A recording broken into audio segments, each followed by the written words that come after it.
Hello everyone, I'm Makoto Tamai from Sapporo, Japan. This presentation is for a session of kappa mechanics, and I'm talking about anatomy of the wrist joint, including a little about its functions and disorders. However, please allow me to talk about hands first because I believe an understanding of the origin and the evolution of human hands is essential to well understand the reasons of the anatomy and the problems of the wrist joint. So, what are hands? Hands are useful tools for human life. Humans can hold and move objects using their hands. Furthermore, humans can manipulate tools with hands to extend the performance of the upper extremities and also aid abilities of human bodies. In addition, humans use their hands for sports, entertainment, hobbies, and arts with the aid of their highly developed brain functions. The Scottish surgeon Charles Bell mentioned that the structure of the hand was perfect because it was complex and ideally arranged for human life. In his eyes, the designed perfection of human hand could only have a divine origin. Nowadays, we know organisms were not created by God. If so, how was a human hand born? To clarify the nature and the secrets of human hands, we should investigate the hands of other animals. Richard Owen, an English scientist who coined the name dinosaur, discovered a homology in skeletons of vertebrates. There was exceptional similarities in skeletons among all animals with limbs, even in birds and whales. Charles Darwin explained the reasons of such similarities using the concepts of mutation and natural selection. The recent discoveries of the fossils of transitional species and the genetic analysis reveal the relations between animal species as well as the evolution of body parts. The discovery of a fossil of a fish with hands by an American anatomist Neil Sharvin in 1995 was a sensational event for humans because it proves that the origin of human hands was from the pectoral fins of fish. The fins were not fins of popular ray-finned fish, but the fins of such chunkier fish like coelacanths, which have thick meaty fins with a skeleton inside. And this trait can be traced back to a roe-finned fish of 380 million years ago. Since there was no animal on the land except insects at the time, the characters of roe-finned fish were inherited by aquatic amphibians and helped them transition to land. A comparison of fish and amphibian reveals that some primitive roe-finned fish already had bones that developed into humerus, radius, and ulna.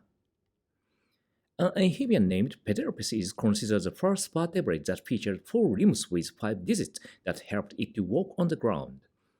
This discovery suggested that a common skeletal structure of limbs was established about 350 million years ago. Lately, those traits were inherited by tetrapods of various animal classes, but some animal classes became extinct. Then, reptiles, mammals, and smaller amphibians were finally left as 3 classes of tetrapods on the Earth. The reptiles evolved from amphibians to adapt to life on the ground. They survived the mass extinction that happened at 250 million years ago and differentiated into various species including dinosaurs and flourished for more than 200 million years.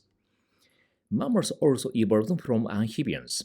They survived the threats of dinosaurs and the Triassic mass extinction, and after the dinosaurs disappeared because of the most recent mass extinction, mammals differentiated into various species and flourished. Primates appeared about 65 million years ago. 20 million years later, ancestors of monkeys and apes diverged from their common ancestor. Eventually, the common fundamental anatomical structure of upper extremities was inherited by humans 250,000 years ago. It was just a recent event considering the long history of evolution. By using such anatomy, we can manipulate smartphones, create things using tools, play tennis, climb mountains, or lift a heavy weight. To accomplish those things, the wrist joint has an important role to move hands in any direction and hold any posture, helped by its mobility, flexibility, and stability. A wrist joint consists of several bony elements that include 2 forearm bones, a radius and an ulna, a proximal carpal row that consists of 3 proximal carpal bones, a pisiform that is placed palmar to the triquetrum, and the distal carpal rod that consists of four distal carpal bones. These bony elements construct a distal radial ulnar joint, a radial carpal joint, a midcarpal joint, and a pisotrigetal joint. At each of these joints, the bones are connected by articular ligaments. Articular ligaments include capsular ligaments and interosseous ligaments. Regarding to terminology, they are complicated because many different names were applied to each ligament in the past. It is needless to say that a use of standardized anatomical terms is necessary to avoid confusion and improve worldwide communication among medical professionals. For example, all ligaments should be named according to the rules listed on the slide. First, the location of a ligament should be defined. Second, a ligament is named using the names of the bones that the ligament connects with, arranging them from proximal to distal and from radial to ulnar order. However, this rule has an exception when a ligament has multiple bony attachments like the dorsal intercarpal ligament. Third, the histological feature of the ligament should be defined, i.e. interosseous or capsular. And at last, similar ligaments are distinguished using antonyms. The antonyms used in terminology are also defined anatomically. The anatomy of the capsular ligament of the wrist joint has been controversial since 1997 after Dr. Berger in the Mayo Clinic published a paper about the anatomy of the capsular ligaments, and it became popular in our field. Because his descriptions were more detailed than those seen in Terminologia Anatomica and contained some differences in names and details from the descriptions by other researchers. I'm showing the results of my dissections comparing with the Dr. Berger's descriptions. By removing the superficial loose connective tissue and fibrous communications between ligaments and surrounding structures, the ligament bundles of the wrist joint can be exposed. The arrangement of dorsal capsular ligament is simple as they include only three ligaments: a dorsal radiotrigetal ligament, a dorsal intercarpal ligament, and a dorsal scaphotrigetal ligament. On the contrary, the palmar aspect of the wrist joint shows complicated arrangement of the capsular ligaments. These ligaments are classified by their bony attachments as the radiocarpal ligaments, the ulnocarpal ligaments, and the intercarpal ligaments.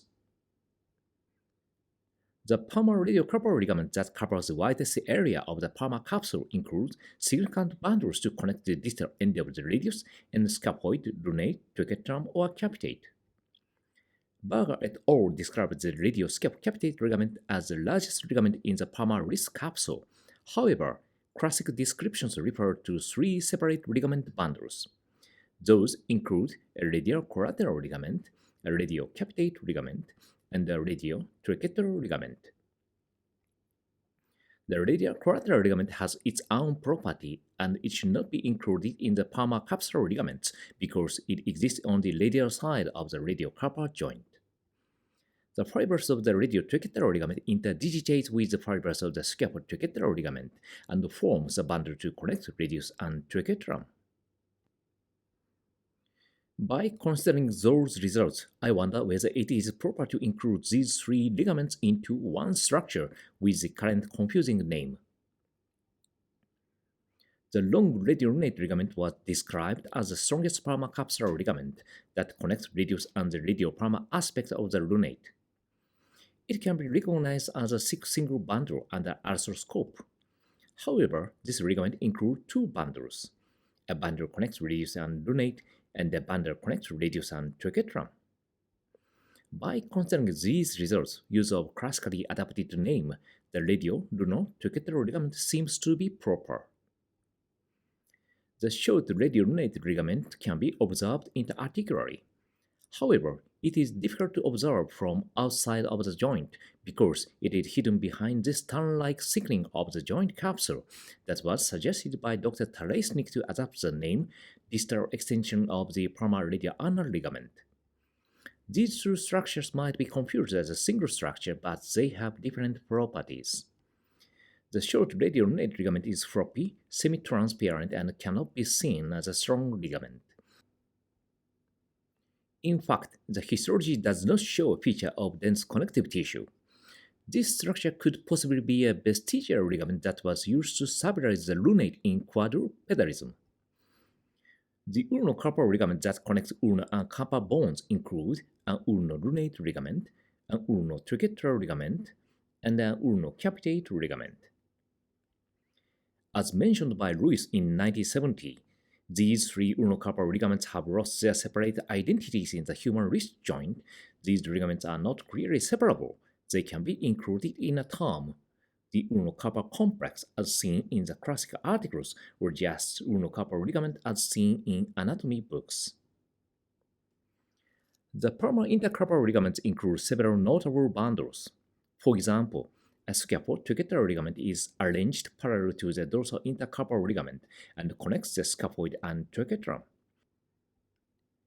The lunotrigetal ligament contains a part of a bundle of the long radiolunate ligament that connects radius and trigetum. Therefore, it might be reasonable to consider the lunotrigetal ligament as a part of the radiolunotrigetal ligament. Pisiform is hanging from the hook of the hamate and the base of the pes metacarpus by the pisohamate and the pisometacarpal ligaments and joined with trigetum.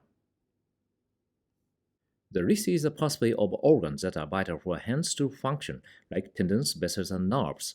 These organs are arranged on specific parts of the wrist through the compartments that are constructed over bones using retinaculum. The extensor retinaculum covers the dorsal wrist and forms 6 dorsal compartments between the radiopalmar edge of the distal end of the radius and the ulnar aspect of the pisiform.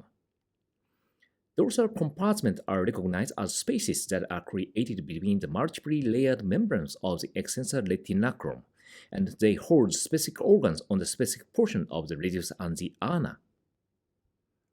The 6th dorsal compartment is loosely created to provide a room for the extensor carpi ulnaris tendon so that the tendon can move along with the ulnar head because its synovial sheath is fixed on the ulnar head. Contrarily, the construction of the flexor retinaculum is simple as it has only 2 compartments for the flexor tendons.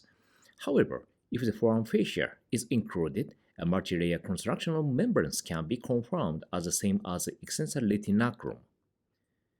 The largest palmar compartment that holds the median nerve and distal flexors correspond to the carpal tunnel. The transverse carpal ligament composes the palmar wall of the carpal tunnel by attaching the fibers radially on the scaphoid and trapezium and ulnarly on the pisiform and the hook of the hamate. The fundamental function of the wrist joint is joint motion. The movement of the wrist joint are measured or evaluated by the projection of the arm onto anatomical planes. The representative movements applied on the wrist joint are supination and pronation on the axial plane, flexion and extension on the sagittal plane, and ulnar and radial deviation on the corner plane. Normally, the combination of these movements provides a stable wrist joint as significant mobility without pain. There are 2 major causes of disorders that the normal wrist joint function suffer from. One is trauma, and another is chronic injury that more likely occurs without any suspicious activity or usage, and aggravates the conditions through the usual and regular daily activities in the modern human life. In the articles on evolutionary biology, a concept of disease named mismatch disease is found. It corresponds to a disease, a disorder of organ, or even an injury on tissue that happens due to use of the human body in unsuitable environments. On the upper extremity, unfavorable use of the body part in daily activities, occupations, or sports is a matter to be discussed as a cause of mismatch disease. Those include a tremendous overload onto the upper extremity, an obviously inappropriate use of an upper extremity, and the continuous use of upper extremity that delays the natural healing of the damaged tissue. In addition, especially in this modern era, a longer use of upper extremity should be included. From these points of view, most of common disorders listed upon the slide can be considered as mismatch diseases, and this might be a reason why they are mostly stubborn and often troublesome in treatment. By the way, it might be noticed that these disorders are divided into 2 groups. One is associated with the DRUJ, and another is associated with the proximal carpal row. To clarify that reason, let's go to observe the detailed anatomy of these structures. The distal radial ulnar joint is a joint that is associated with forearm rotation. The mobility of the DRUJ was described by Almquist as one of the hallmarks of the late evolving hominids. The hominoids include humans and the apes, while the hominids exclude gibbons from hominoids. In the wrist joint of most animals, the ulna forms a joint between its head and both triquetrum and pisiform. In contrast, the ulna doesn't form a joint with carpal bones in the wrists of hominoids. In these species, the disconnected original ulnar head transformed into the styloid process. The syn arthrotic DRUJ became the D-arthrosis, and it became possible for the radius to widely rotate around the ulna. Obtaining this trait of forearm rotation might contribute to the possibility of relatively bigger hominoids adapting to life in trees by developing a transportation method called brachiation. However, as we can daily observe the dog licking his palm or a kangaroo resting his head on his arm, it might be possible for many other animals to rotate their forearm. From this point of view, it might not be relevant to declare that the ability of forearm rotation is unique in hominoids. By the way, how did the forearms mammals gain the ability of rotation?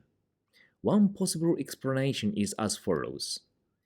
According to the changes in the living environment, the scapula moved from the side of the body to the back. The limb's direction changed from side to the bottom, and these changes made the forearm gradually pronated. Since the pronated forearms still have an ability of supination, forearms of later animals could naturally gain wider range of rotation. To make this hypothesis valid, every tetrapod should own a basic anatomy that can rotate the forearm.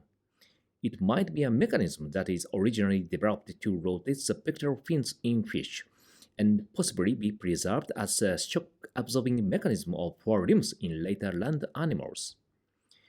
To allow forearm rotation, the bones should be connected by soft tissue and stabilized to make it possible. The soft tissue stabilizer that connects radius and ulna at the distal end of the forearm is the TFCC. TFCC is a ligamentous complex that connects radius, ulna, and carpal bones, holding a triangular articular disc on its center. The TFCC is not an anatomical structure, but a structural concept that was introduced by Palmer and Warner for purpose to classify the injuries on this complex. At the distal end of the forearm, the radius conjoins with the ulna and composes a base for proximal carpal bones. As same as other joints that suffer stress from multidirectional movements, an articular disc is formed between the ulnar head and curves.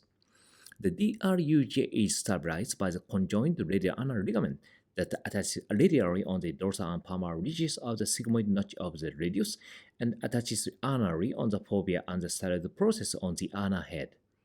This double ligament construction can possibly be explained by their different origins, that the proximal ligament derives from the DRJ capsule and the distal ligament derives from the radial carpal joint capsule.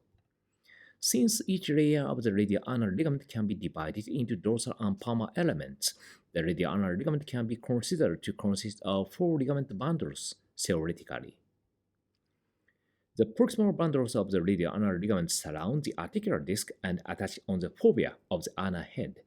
Therefore, some change in tension, but no remarkable morphological change of proximal ligament is observed during the rotation. In contrast, the distal bundles show such swing motion during rotation because they attach on the styloid process that sits outside of the center of rotation. A pair of projections of the synovial capsule in the ulnar-sided radial carpal joint is meniscus homologue, of which shape and size are quite variable. The name meniscus homologue derived from the description by Lewis as a homologous structure of ape meniscus.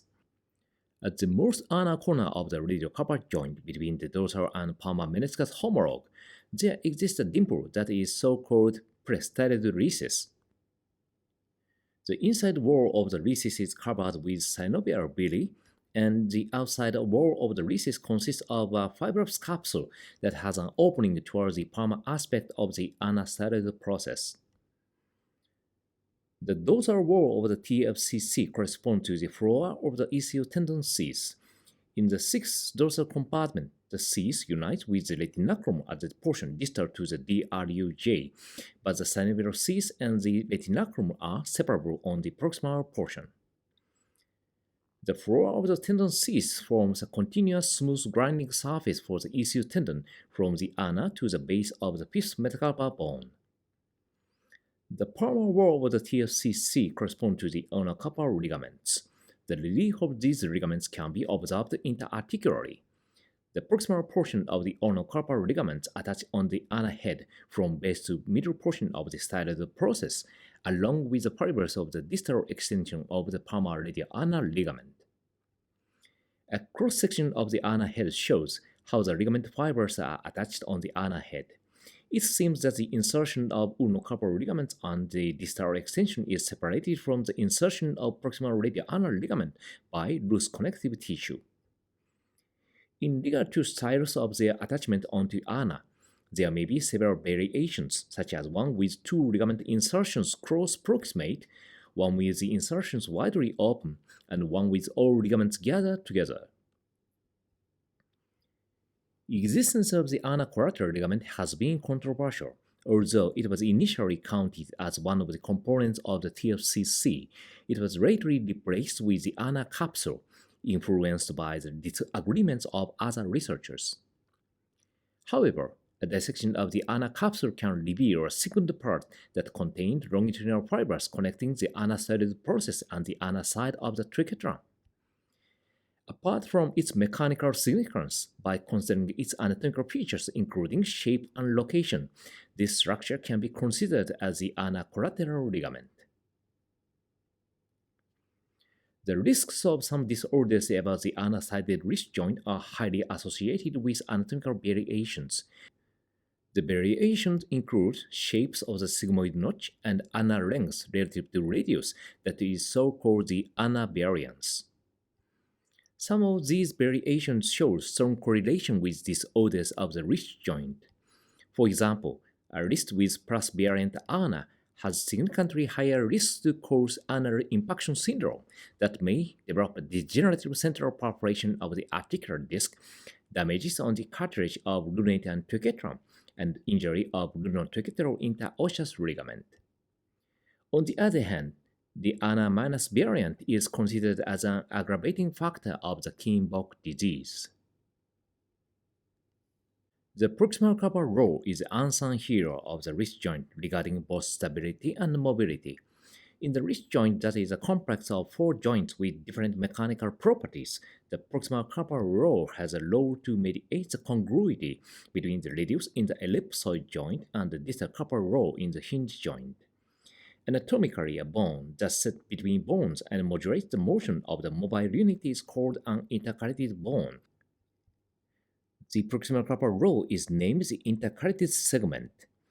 On a lateral X-ray photograph of normal wrist joint, the axis of radius, lunate, and capitate line straight. Though, if the intercalated segment has malfunction due to bony or ligamentous injury, such condition is addressed to the intercalated segment instability, and the DC or the BC condition represents a malalignment of the bones from forearm to the hand that may cause disorders onto the wrist joint, including secondary osteoarthrosis.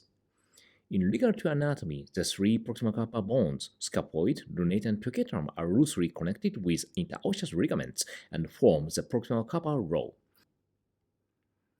The scaphoid lunate interosseous ligament consists of a dorsal ligament, a palmar ligament, and a proximal membranous portion. A dorsal ligament can be observed after removal of dorsal synovial capsule. Contrarily, the palmar ligament is hidden behind the thick palmar capsule, and it can be observed only after detaching the long radial lunate ligament. The proximal membranous portion indirectly conjoins with carpal bones mediated by cartilage and seems to help create a smooth conjunction of bones for the radiocarpal articulation. The proximal carpal row can deform by twisting two joints in the row so as to maintain the adaptability between the reduced and the distal carpal row during the wrist motion. Scaphoid is a bone that has an important role in the twist motion of the proximal carpal row. Because of its unique shape, the scaphoid works as a crank to rotate the conjoint joint and together. The distal carpal row consists of four distal carpal bones that are firmly connected with interosseous ligaments, and it is conjoined with the proximal carpal row to form the mid-carpal joint. Although it might be true that this complex structure of the wrist joint makes the wrist able to possess both great mobility and stability, but I felt some incongruity when I was observing carpal motion using a specimen because some motions were not smooth. Especially the dancing scaphoid looked so unnatural. In my understanding, the dust throw motion came up inevitably to stir up a controversy over this matter. The dust throw motion represents the movement of the wrist joint from radial extension to ulnar flexion that can minimize the movement of the proximal carpal row. When the wrist joint is flexed, the head of the capitate hits the medial wall of the scaphoid and make it rotate palmary. Though, if the forearm is supinated about 30 degrees, the capitate does not hit scaphoid and consequently this can minimize the rotation of the proximal carpal row as well as to minimize the sharing motion among the proximal carpal bones. Someone interprets the meaning of humans obtaining the dust throw motion as a contribution in developing tool handling because the dust throw motion is essential in swinging tools like an axe or a hammer. However, if we look at the skeletons of other animals, it can be noticed that most of their forelimbs are basically set pronated, and they can move their wrists in the dust throw fashion. From this point of view, it is considered that the dust throw motion is not a peculiar motion of human wrist joint, but a fundamental motion of the wrist joint that all mammals gained during the long history of evolution. This hypothesis may provide explanations for the carrying angle of the human elbow joint that is straight in pronation, and the pronated pistol joint that suggests that the motion perpendicular to this joint is a natural motion of the human wrist joint. From this point of view, the motions on the sagittal and coronal planes are considered mismatched with the anatomy of the human wrist joint. And by avoiding these motions in our life, the disorders associated with the excessive motion of the proximal carpal row might be prevented or diminished. The anatomy of our upper extremities was created through a tremendous process of evolution, and using such anatomy, our upper extremities provides useful functions for daily activities.